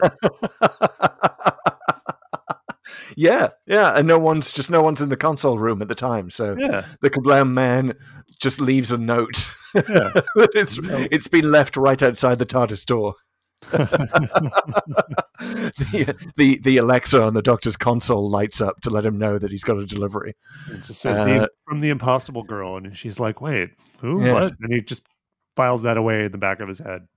And if it's anything like the Alexa in our house, it's a bit of a tattletale, because you know how Alexa started saying what's in the package that you've just got delivered. You know? Oh, has she? She hasn't done that for me yet. Oh, wow. Oh, yeah. Don't try and order anything that you don't want your family to know about, because Alexa will tattle. So maybe smart home tip here on Pulled Open. That's our new segment. It's like, a delivery for the Doctor has arrived containing sonic screwdriver. All righty. Well, I like that one. We're going with it. Clara gives him the sonic screwdriver, gifts it to him. It's all coming around. Yeah. She was responsible for the TARDIS. Why not the Sonic? So question 4. Is this, in our rating system, a Dalek, which is good, an Ogron, which is perhaps not so good, or a Viscount Banger, one of the best ever? Well, I got to go with Ogron, but... I hate to do it, though. But it's a happy Ogron, and it's a happy Ogron that likes playing in seafoam. It's a very competent Ogron. It works out, this Ogron. They do, it's a good guard and does what it needs to do, but ultimately, nothing really to see here. Like I wish, and the problem is that there's so many opportunities it could have had something to see here, which is to say, like, have it be about something more than this sort of weed monster of the week. Don't leave too much for me to sort of attach to it, without any sort of guideposts within it. Apart from what's there. So that's kind of the problem. Also, like I really just don't like how Victoria is treated here. I didn't come away happy with what I was thinking about her, right? So it didn't leave me a good feeling about her. I kind of wanted to have a better feeling. And I do hope we got to see more of her run and hopefully she's better treated. Yeah, it is a happy Ogron. It's a very wet Ogron. It's playing around in the seafoam. I think the Ogrons had too much weed, so it's not telling a coherent story anymore. Kind of losing the thread of what it was saying quite a lot. And but it's an Ogron that is happy within itself. Yeah. It's kind of happy to be around sometimes. So you kind of just want it there, and then, like you say, if it's comfort viewing or background viewing, it's probably best thought of that way. Yeah, absolutely. All right. I think we got to get in our dinghy, head out to our TARDIS, and start spinning up this randomizer that will show us where we're going to go next. Chris, what is the randomizer again? The randomizer is 2 components that we seem to have divided between us. Like, this is one thing we don't swap off. That's true. I am in charge of the executor. Apparently, I'm going to go a little Robson-esque and kind of shout about how we need the randomizer to always be on. It must keep flowing. But yeah, random.org. We choose a random number in what you're using, which is the Codex, which is the keeper of the Codex. The keeper of the Codex. It's like the keeper of Traken, but younger. It is, which is a list of the 301 televised stories according to our list. We've done, for you nerds who think it's a slightly different number, we've done stuff like we've combined Mission to the Unknown and the Dalek Master Plan into one mega 13 episode whole, because that's kind of how it feels, right? We've divided others. Anyway, we've ended up with the number of 301 discrete stories. Pete has the list. If we hit one that we already been to, which obviously is going to happen increasingly, we bounce off it. It's time locked, and we go again. But we still take note of where the randomizer wanted to send us, and what messages it's trying to sell us. And it does seem to be a thing that can transmit messages, because we use random.org, which is a website that is so fed up with the pseudo randomness, like a pseudo historical, but pseudo randomness of algorithms, computer algorithms. They don't actually give you a random number, they guess at it. This uses atmospheric noise, which is so doctorish, that we really feel like, if the doctor is out there, he or she is talking to us through the randomizer. So when Pete gives me the signal, I will generate a random number between 1 and 301. But first, we do like to issue challenges to the randomizer. Pete, you've already said that you want to see more Victoria. Are you sticking with that? I'm sticking with that. I want that's a very narrow scope of episodes, so I will extend that to give me something where I come away really feeling good about the companions, because I think that would be a good cleanser for this episode, and also a good primer for the power of the Doctor, given my predictions. Indeed. I'm going to have a possibly the most similar challenge to that we've ever had, because we tend to do different things, but I'm going to say, don't give us more Victoria necessarily, give us more Victorians. Give us a Victorian episode. Maybe it's the Paternoster Gang, the Snowmen, something like that. Yeah. But give us something Victorian somewhere in this story. Now watch it completely ignore us. Okay, we'll see. We'll find the connection somehow, and I'm sure it will as well. So shall we do this? You'll notice, Randomizer, oh great God, Randomizer, that we are not specifically requesting that we go back to New Who this time. I'm just going to leave that up to you. Leave that up to your discretion. We didn't say anything. Didn't say anything about it. All right. Are you ready with the Executor? All right. Then let's spin this up in 4, 3, 2, 1. Moisturize me. 122. Oh, we're still in Old Who. Where are we? We are at Time Flight. Oh, you did ask for Time Flight. This is legendary. Yeah. Wow. You asked for Time Flight after Rosa, so because you wanted more transportation. That's right. You wanted planes, trains, and automobiles, and you got it. Yeah. Wow. This is pretty quick in terms of the randomizer finally delivering, and just a couple episodes later. That's right. That is amazing. Yeah. Time Flight. Wow. This is going to be interesting. This could be divisive. Because this is the one notorious. With Concord, right? Yeah, and it's notorious. It's the most notorious ran out of money at the end of the season episode. Time Flight. There is so much to talk about and unpack here. Definitely needs a rewatch. I haven't watched it in decades. Because it's one of those. Is it too harshly remembered? Maybe this is actually a hidden gem. Maybe there are hidden gemmy things about it. I'm really looking forward to figuring that out. Not to spin this out too much, but I was going to mention when we were talking about the Sonic, because the Sonic was sort of famously disabled in the Davison era. Right. Was that around Time Flight time? Is he still using the Sonic here? It had been destroyed a couple episodes previous. Yeah. Okay. The Sonic makes an exit in the Visitation. That's it. Yes. So we're in post-Sonic era. This is post-Sonic. Post-Sonic. It's Supersonic. Hey. Oh, always with the sound and the Sonics. Guys, the sound coming into your ear at this point is going to end soon, though, because you have reached the near end of this episode of Pull to Open. Thanks so much for listening. This is a podcast. Hey, if you haven't subscribed yet, please do. Also, go ahead and leave us a review if you haven't already, or tell your friends about this. Go ahead, share it out on social media. That's the next best thing you can do, is like, hey, I'm enjoying this podcast. Talk to Who people. Why don't you also enjoy the podcast? Because we can all enjoy it together. We'd be most grateful. Of course, follow us on the socials: TikTok at Pull to Open, Instagram, and what's the other one? Twitter. Yes. Pull to Open 63 is where we're at on those networks. And we will see you next time for Time Flight. Oh yeah, baby. Oh yeah. Looking forward to getting supersonic with you all. Have a great time. See ya.